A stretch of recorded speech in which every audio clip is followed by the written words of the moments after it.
Anyway, the next episode we see our heroes rollerblading and being extreme 90s kids. You'll see them doing that a lot in this show. Not unlike another team of heroes we're all thinking of. Later at the paper, something happens to the computer. A virus. Woody gets a call that it's infected every computer in Crossworld City. Oh, did I fail to mention the name of this town is Crossworld City? Subtle, right? Pretty sure they wanted to call it Tomorrowland, but that was taken. Our heroes wonder if Professor Hart is okay. Naturally, Zictor is behind all this. If the computers here are down, and so are the ones at the lab. The professor.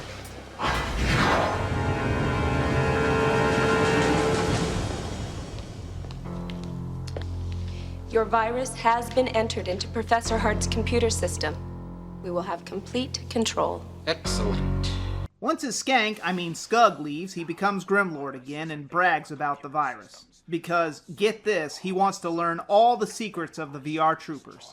I'll soon learn all their secrets, and then I shall destroy the VR troopers. What secrets? You know who they are in real life. And you're rich and powerful in real life. You could frame them, send them to jail. You could hire assassins to kill them in their sleep. Problem solved.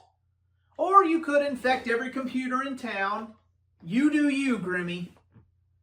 The virus infects everything, and Professor Hart begins to act strange. Grimlord tells his men and the audience his plan. He mentions that the Hart they are talking to is indeed a fake under his control. But never mind that, time to shove in more fight scenes to this show, and our heroes enter Battle Grid mode.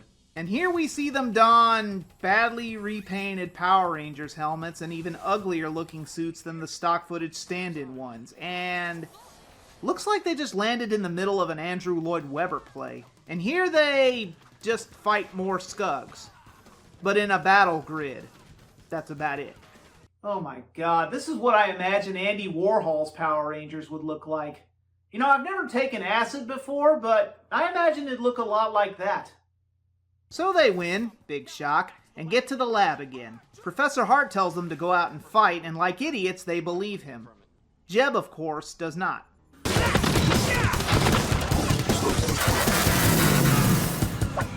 Alright guys, we've headed off this problem. Now let's get back to the lab. VR troopers! Prepare for virtual combat. Alright, let me confirm it. Don't question me. Go. I will bring the lab's computers back online. There's no time to lose. Okay, Professor. We'll go.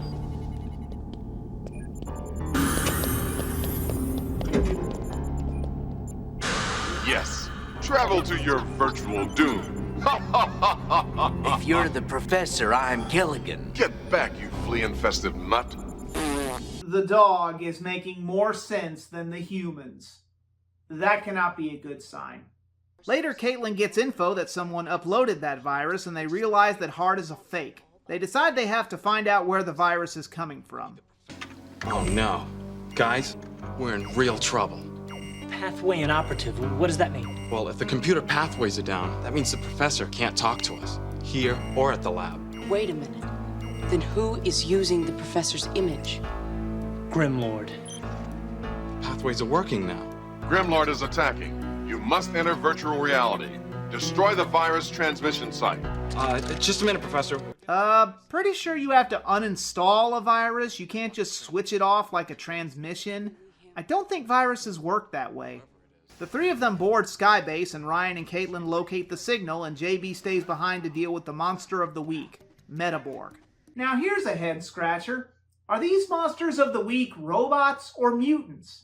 They get called both in this show, and it's never really explained which they are. Are they both? Are they some kind of amalgamation? It's never really explained. Unifocused firepower! You ready, Caitlin? Yep. VR double team! Fire!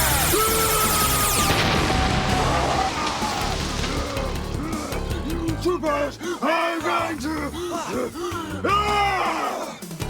Laser left, command! Now!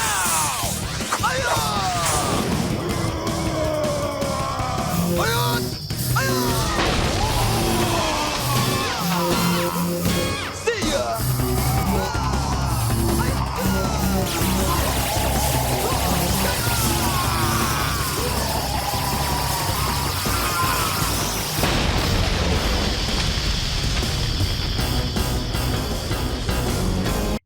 else think that JB has the coolest weapons in this show?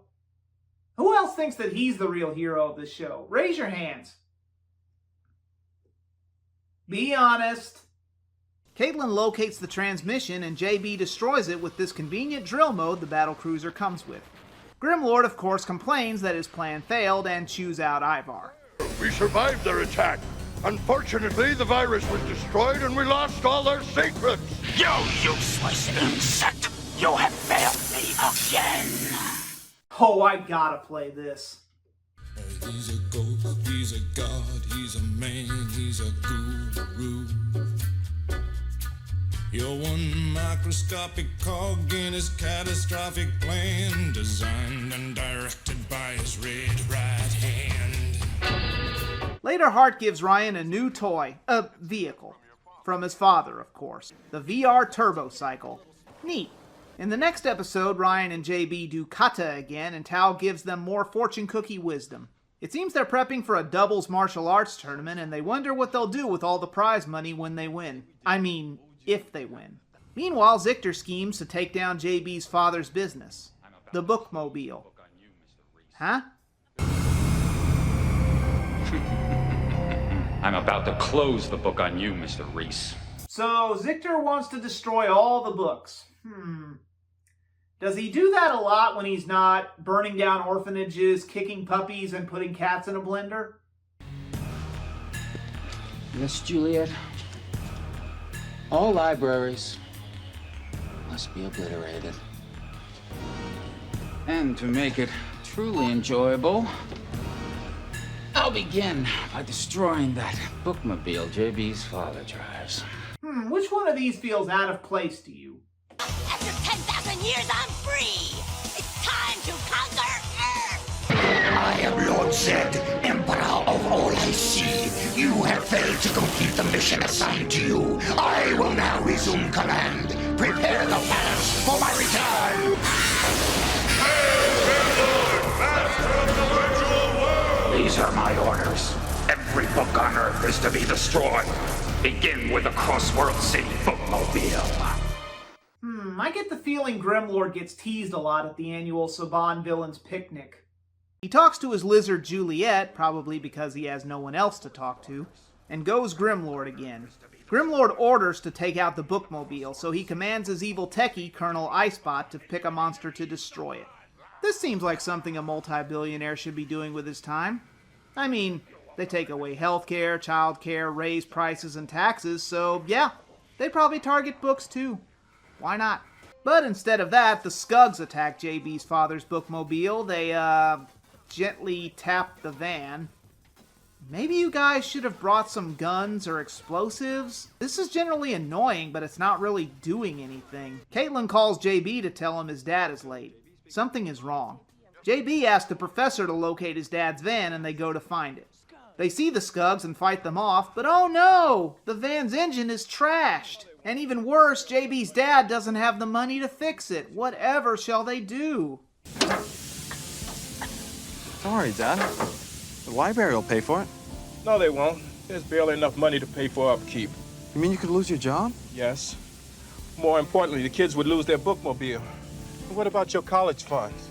Dad, don't worry about that right now. I love this bookmobile, JB. It's my life. What am I going to do? We'll call you a tow truck, Mr. Reese. Thanks, Ryan.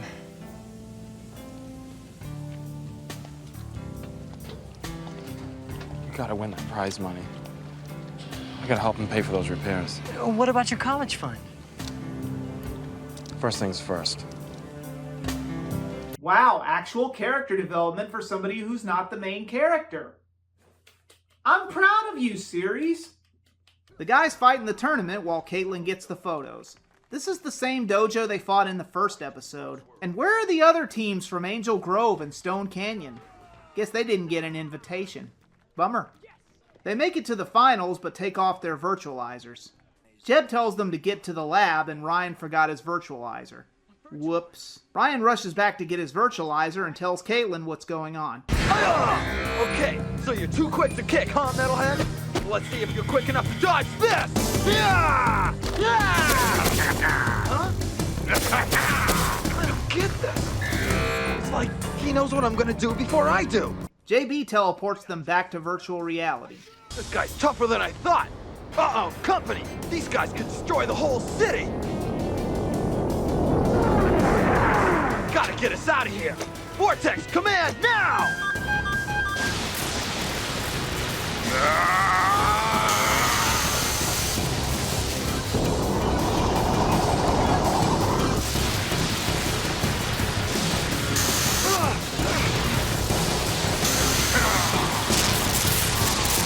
I love how nobody else can do that in this show. Only JB can do that. He's that awesome. I like you, JB. He calls on a new weapon, the VR Techno Bazooka. Holy crap, this thing is awesome. When I saw this for the first time back in the day, I thought it was the coolest thing in the show. I reiterate, JB has all the coolest stuff. VR Techno Bazooka command now!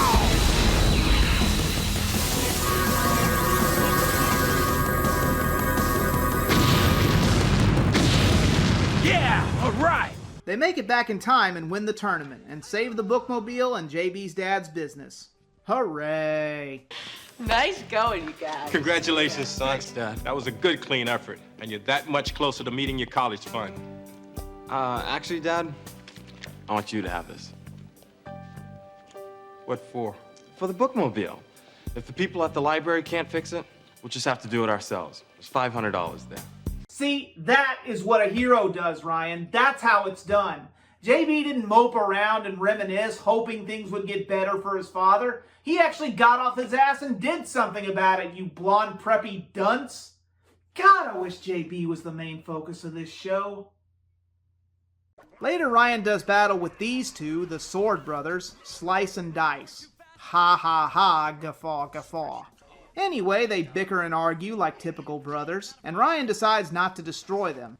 Maybe out of pure pity, I'm not sure, but he tells them to tell Grimlord to lay off. No, don't destroy us. It was all Nice's idea. I didn't even want to go. No, it was Slice. It's his fault. I'm not gonna destroy you. You're not. I want you to take a message back to Grimlord. Tell him and his mutants to stop interfering with our reality. Well, we have a message for you, too. That's right. It's about your father. My father? He'll always be just beyond your reach, Struber. You'll never find him. Never! No matter how hard you search.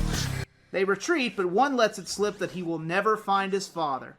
One of the first of many clues that Ryan gets that his father is still alive, and that Grimlord had something to do with it. This is quite a shock! On the other hand, it's not surprising in the least. A few episodes later, we meet the mayor of Crossworld City, Mayor Rooney. The incompetent mayor spends most of this series bending over to Zictor's evil deeds and kissing up to Zictor to curry favor. He also has a blonde wife who I swear to God is the prototype Karen before that was even a thing. Jeb loves to play pranks on the mayor's wife because... I don't know. It's never really explained why he does that. Maybe he doesn't like rich people? I don't know. By the way, there's another family member that you're probably asking or thinking about. We'll get to him later. In the same episode, Ryan launches in a new vehicle, the VR Interceptor. VR Interceptor now!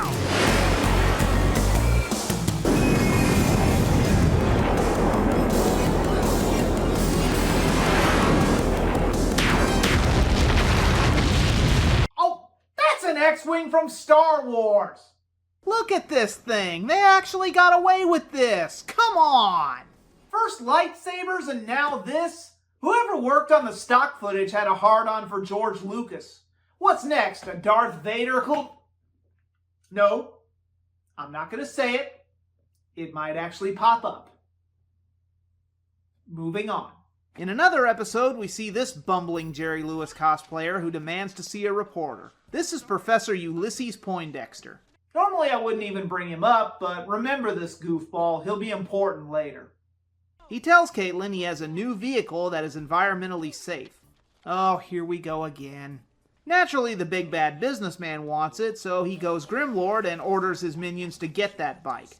Our heroes fake them out with the wrong discs, and JB gets the new toy, vehicle. The VR Sky Cycle, aka the VR Fighter Bike.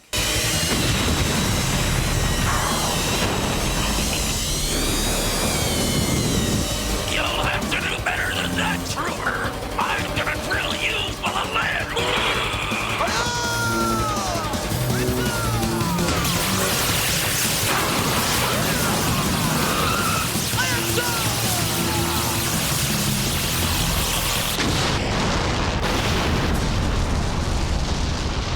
at a martial arts / self-defense demonstration, the mayor's wife, Prudence, introduces her nephew, Percival Rooney III. She, let's say, persuades Woody into giving him a job as a reporter at the paper. Percival, or Percy for short, is a snooty, upstart, blue-blooded braggart. And yet another comedy relief for this show. Lord knows we didn't have enough already. Because apparently some genius at Saban decided that 1, a talking dog with a Jack Nicholson voice spouting corny one-liners, and 2, an eccentric boss with a hat fetish and a constant case of the munchies wasn't funny enough already. They had to add another one. Hey, get up, Percy. Pretty simple, really. Good job. Good job. Come on. Hey, guys. Hey. You must be Percival. Would you care to participate? Oh, I don't need any lessons in defense. I'm an expert in karate. Oh, really? What belt do you have? Far beyond a black belt. I hold a topaz belt. Topaz? In what art? I'm kind of 50-50 on Percy as a character. Now, you hear the background music and you think, oh, he's just another Bulk and Skull type character, but he really isn't. Now, granted, he does act cocky and better than our heroes at times, and it blows up in his face from time to time.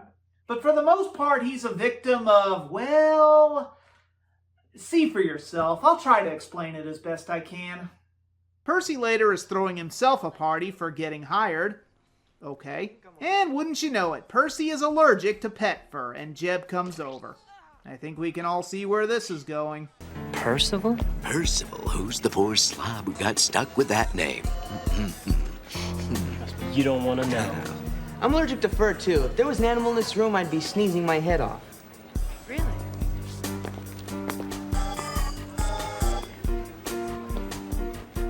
Hey, Caitlin, can we talk for a minute? Man!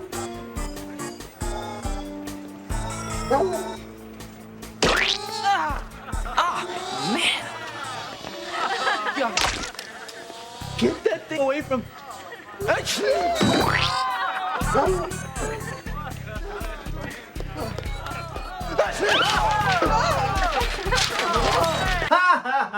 Hilarious. Remember, kids, the VR troopers say it's cool to laugh at somebody born with allergies they can do nothing about. Also, I should point out the actor playing Percy, Aaron Pruder, did actually become a journalist in real life. He's written articles for several media sites like CNET, IGN, SFGate, and that's just to name a few. So yeah, that's probably the best revenge somebody can get. Way to go, Aaron. If you're watching this, and I hope to God you are. Anyway, in the same episode, JB and Caitlin get brainwashed and turned evil by another of Grimlord's gadgets. What's the matter with you guys? Maybe we should call the professor. Back off, all right? What? I'm tired of you always calling the shots. Yeah! If the professor put me in charge, we probably would have found your dad by now. Ouch! Point goes to evil JB. He's out of line, but he's right. That was totally inexcusable. How was I to know he was allergic? Well, what did you bring that mutt in here for in the first place? Mutt? Caitlin, what is wrong? Look, it's like JB said, okay? Is it weird that I like JB and Caitlin more when they're evil? Also, if Caitlin wasn't evil, would she have laughed at Percy's misfortune? I'm getting mixed signals here. Anyway, Ryan beats the monster of the week. He finally gets to kill one, and that changes them back to normal. Typical. They apologize for being jerks to Ryan, but we still need a big laugh to go out on.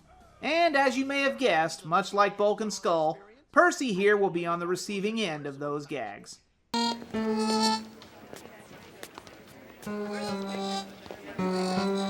Looking sharp, Percival. Really? Yeah. I am an expert over 40 different styles of karate. Oh, yeah? Why don't you show us something? Well, these aren't the best conditions, but oh well.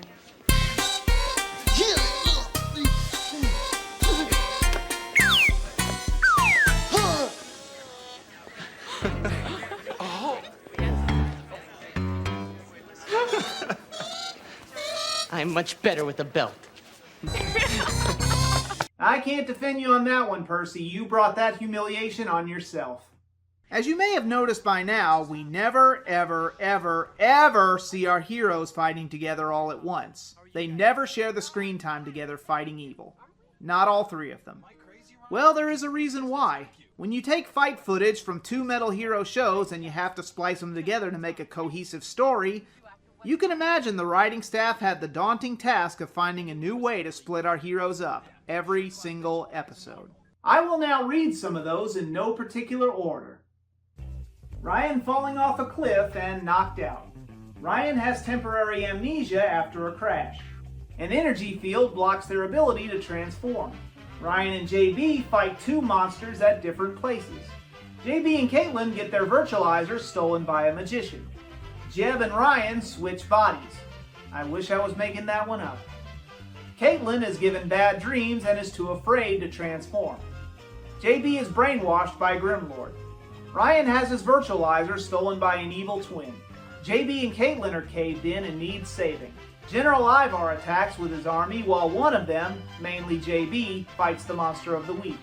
Oh, and last but not least, splitting up. Constantly. Getting the idea yet? Well, we went a few minutes without Ryan whining about his daddy dearest, so time to get back to that. In a later episode, we see how his father taught him to make origami birds. Later, they find a jail cell out in the middle of nowhere with someone inside, but they can't get a good look at who it is. Ryan thinks it could be his father. The enhancement process is complete. Are you able to recognize him now? I'm not sure, but that could be my dad. During another fight with a mutant slash robot, whatever, we finally get to see Ryan's signature finishing move, the lightning hand command. Just the way I like my mutants, over easy. Excellent work, Ryan. Lightning hand command! Now! Huh? Where'd he go? He's not on any of my scanning grids. He must have retreated. Great. Then it's time to find my dad. My work is done here. What do you mean your work is done? You didn't do anything. Didn't I? Ryan gets to the jail cell only to find the prisoner is long gone. But wait.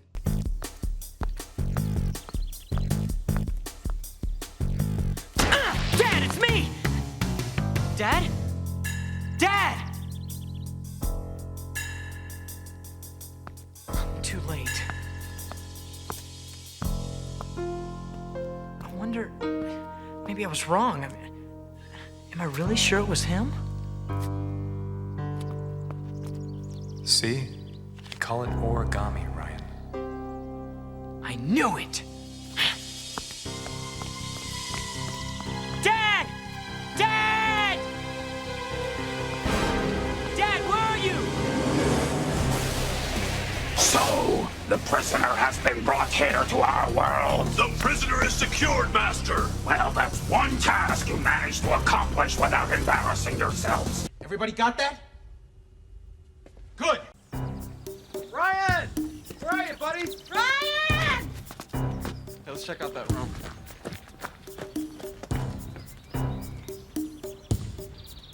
Come on.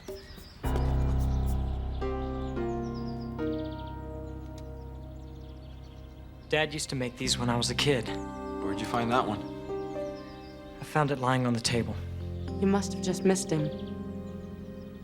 But you know, Ryan, it could have been anyone. Yeah, lots of people make those. The place was deserted when I got here. I am so sorry, Ryan. Yeah, man, that's rough. So how'd you guys do with Grimlord? Piece of cake. Good job.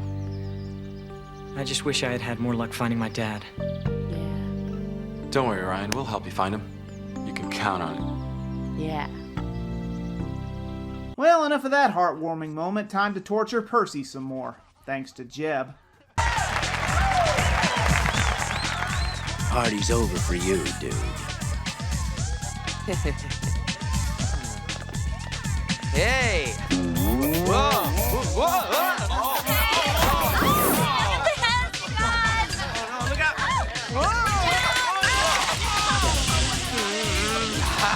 This dance really packs a punch. Why are you laughing? Hey, you're laughing at your pain. Oh, when Jeb starts doing this cartoon eye-popping effect randomly, it gets really old really fast. Did I fail to mention that The Mask starring Jim Carrey came out around the same time as this movie, and was immensely popular, and that everyone and everything was trying to copy its CG Tex Avery-esque cartoon effects? No? Well, I just did.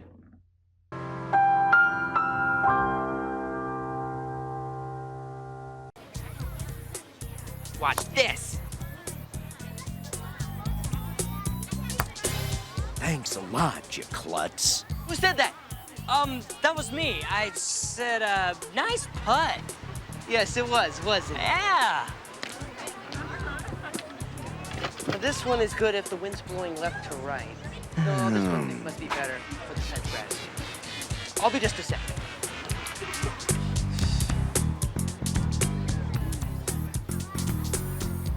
Where's my ball? How'd it get there?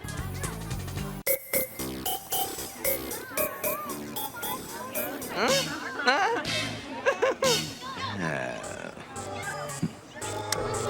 Help! Ow! Ow! Help! Ow! Ow! Help! Huh? Ow! Ow! Ow! Oh, help! Help me! Help me! Okay, Percy, we got you. We got you. Not funny, Jeb. All right, hold it. If no one else is going to say this, then I will. I hate Jeb. I can't stand this dog. He's not helpful, he's not funny, and he's probably the biggest asshole in Toku history. Dark Spectre himself would look at this dog and go, "Dude, that dog's a frickin' prick!" Okay, admittedly, Percy can be a jerk sometimes. He can have this whole full of himself, holier-than-thou-art thing about him. I get that. But he's clumsy. He has allergies. He's a natural klutz. And he does not deserve this level of torture just because he's a little cocky sometimes. I'm sorry. I just had to get that off my chest. I had to get that out. If you like Jeb, that's fine. If you like dogs, that's fine. But when the dog in your show is making Scrappy Doo look like Ace the Bat Hound, you know it's bad. Perhaps I should send my Scugs to feed that mutt some chocolate. That would take care of him. Whoa, I didn't say that. I may not like this dog, but I didn't say I was in favor of killing dogs. You're sick. Did I say that? Well, maybe I did. What do you want? I'm evil! Speaking of the mutt, JB designs a radio collar for Jeb for them to use in case of emergencies. And in one episode later, he goes missing. Did they just forget about that radio collar already? Guess so. Speaking of which, about halfway through the season, Professor Hart finally creates some communicators for our heroes, the VRVTs. Great. Thanks, Professor. I have a feeling these will come in handy. Not nearly as cool or as inconspicuous as wristwatches, but hey, I think Professor Hart invented FaceTime with those things, am I right? In the first multi-parter of the show, Defending Darkheart, Ryan reminisces about his dad and mentions this is the closest he has ever come to him in years. Oh, goody gumdrops. Our heroes go rock climbing and Percy tags along for comedy relief. What else?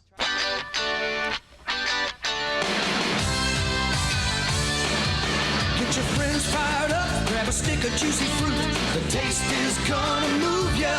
Juicy taste, going strong. The taste of juicy fruit is gonna move ya all day long. Juicy fruit is gonna move ya.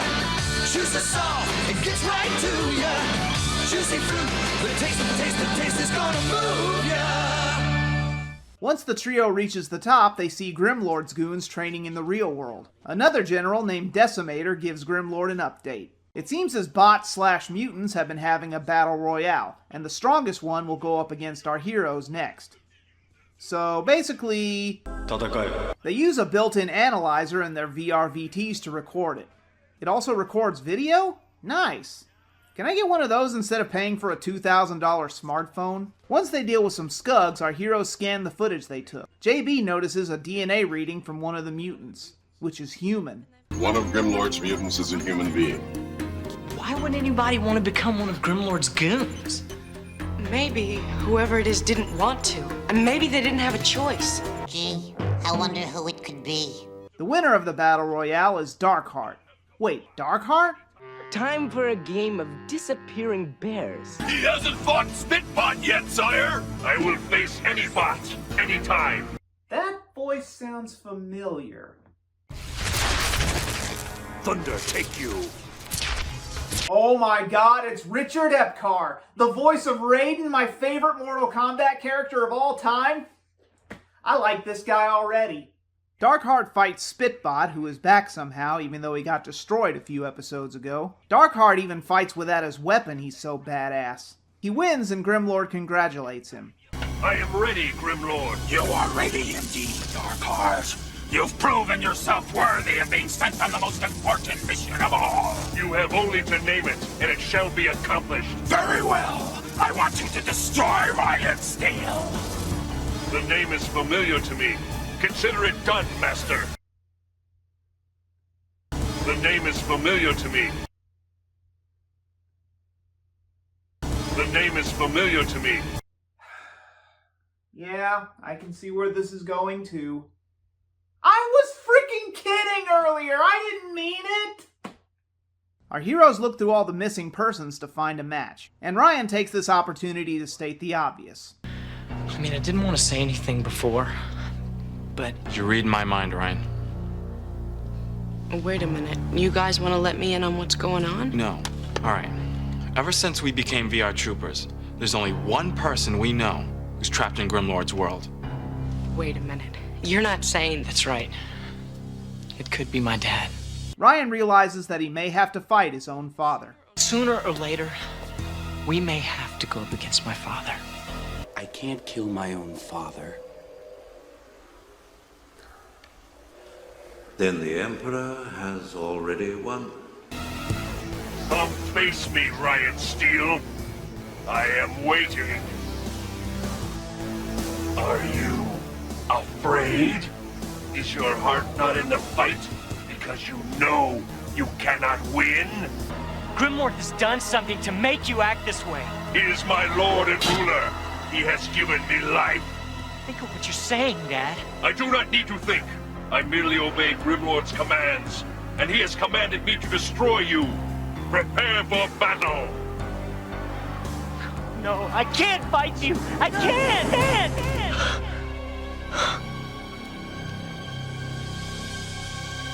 You know what? Screw it. I'm just going to play all the Star Wars clips here and just get them out of the way now. Save myself the trouble. Search your feelings, Father. You can't do this. I feel the conflict within you. Let go of your hate. It is too late for me, son. By now you must know your father can never be turned from the dark side. So will it be with you. Your thoughts betray you, Father. I feel the good in you. The conflict. There is no conflict. The next day, during more extreme activities, Hart contacts them and tells them to get to the lab, pronto. He senses the same DNA as before and that said monster has gotten through the barrier. Ryan goes alone in his VR turbo cycle. Remember that thing? Percy, still stuck in the woods, sees what's going on. Darkheart and Ryan have a duel to the death, but not just any duel. I challenge you to a chopper duel. What? A chopper duel. What? Chopper duel. What? Oh. I challenge you to a motorcycle competition. Percy takes pictures of the ensuing battle. Too bad Skugs surround him and grab him. Hart tells the others that Percy has been taken away, so JB and Caitlin go to save him. Meanwhile, Ryan is still fighting Darkheart. He disarms him and points his gun at him. Darkheart wants him to destroy him for losing the fight, but Ryan refuses. Who are you? You have defeated me. Now you will destroy me. That is the price I must pay for failure. I'm not gonna destroy you. You must. I am unworthy of being called a mutant warrior. You are not a mutant. I'm not sure who you are or how you got that way, but you have to find someone else to pull that trigger. I'm out of here. Wait! I order you to destroy me! It is your duty as a warrior! Please! I've failed! My life is worth nothing! What are you, a travel agent? Because you're sending me on a guilt trip. The Skugs throw Percy into a portal back to the virtual world, and JB and Caitlin get sucked into one too. Grimlord springs a trap for the three of them. Ah, the old spiked walls closing in slowly. That old chestnut. Because it's not a 90s kids show without a slow-moving death trap that Indiana Jones could probably get out of in his sleep. Grimlord chews out Darkheart for failing, and all the bots and mutants chew him out as well. Hart tells Ryan that JB, Caitlin, and Percy are missing. Ryan scans for them and sees Darkheart. Wait a minute. Professor, check this out. I deserve my fate. What's going on? A virtual termination.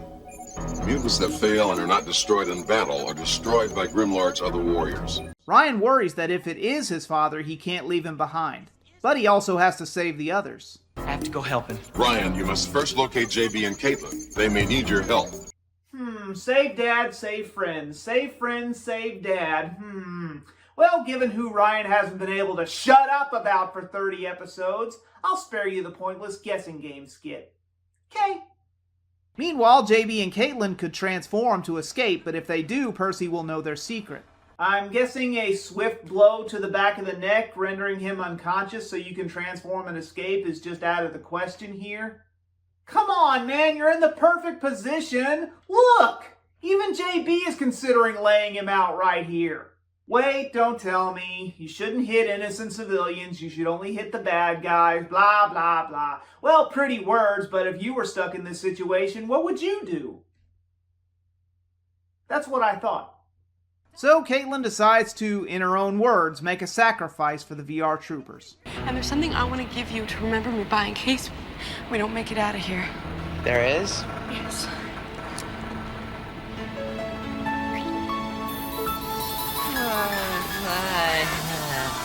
Don't ever say I don't make sacrifices for the VR troopers. Wow, Caitlin, shallow much?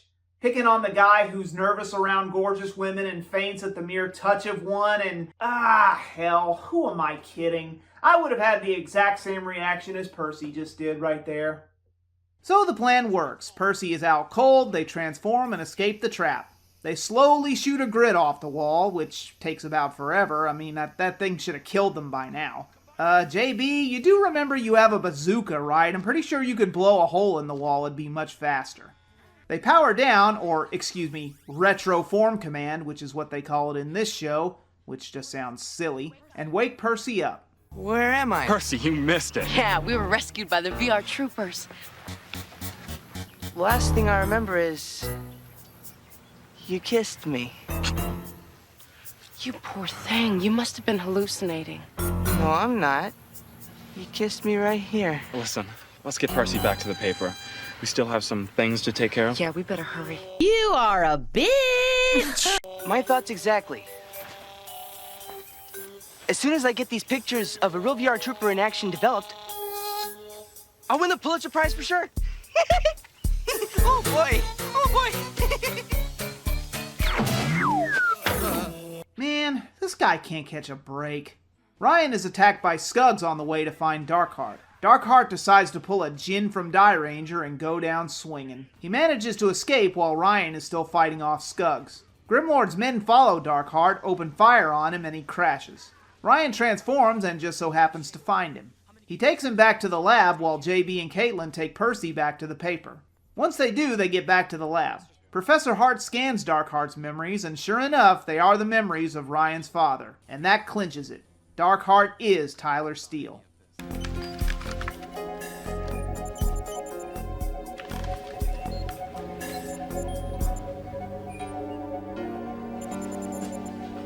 I should do it, Horatio. All these years of work come down to one single keystroke.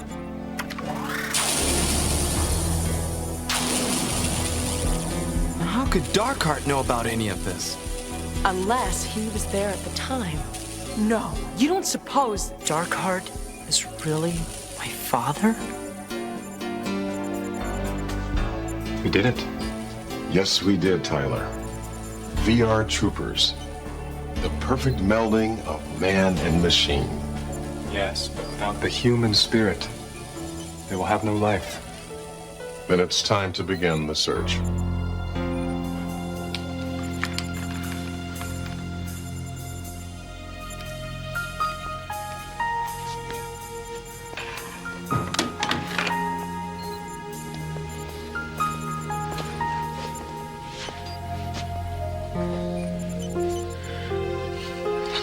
father. Darkheart is really my father.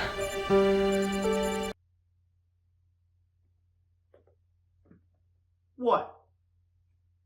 Oh, right. Fine. There's a shocker. They set up a way to communicate with Tyler even while he's unconscious. It looks like he got more banged up in that last fight than they thought, because Tyler has no memories of Ryan or anything else. All he remembers is being Darkheart. Uh-oh. Professor, how come you can't just power him down like you did Ryan in the second episode? Professor Hart thinks of a way to jog his memory. Ryan puts on the VR visor, and Professor Hart is able to beam Ryan's powerful monologue flashbacks into Darkheart. Hey, that's just crazy enough to work.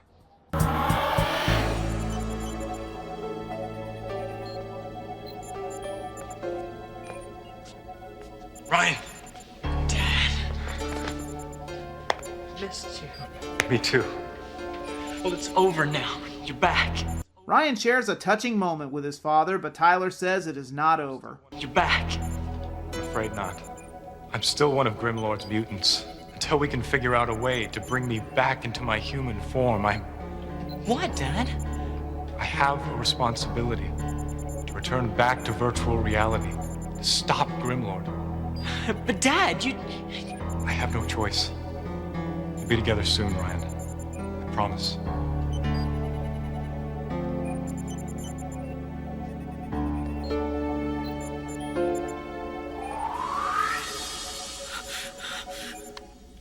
Where did he go? Back to virtual reality. No, I'm going after him. Ryan, no, you can't. Ryan says he's not losing his father again, and he transforms. JB and Caitlin transform to deal with air support because, well, we gotta split them up somehow. Ryan is attacked on all sides and is outnumbered. Darkheart goes up against a new warrior, Renegade. The time for talk has passed. Yeah.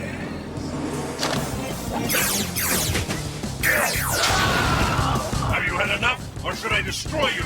Together, father and son fight them off side by side.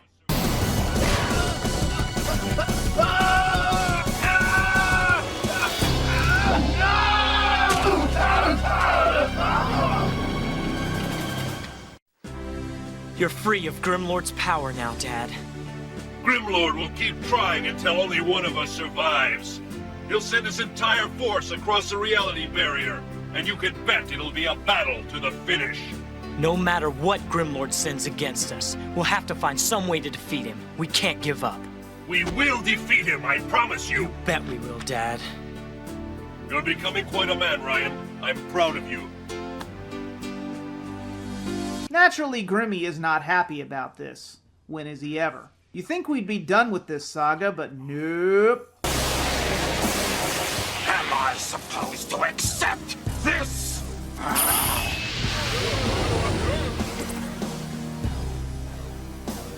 What a touching little scene we have here. And I have all of you to thank for it. Silence! The VR troopers have stood in my way for the last time.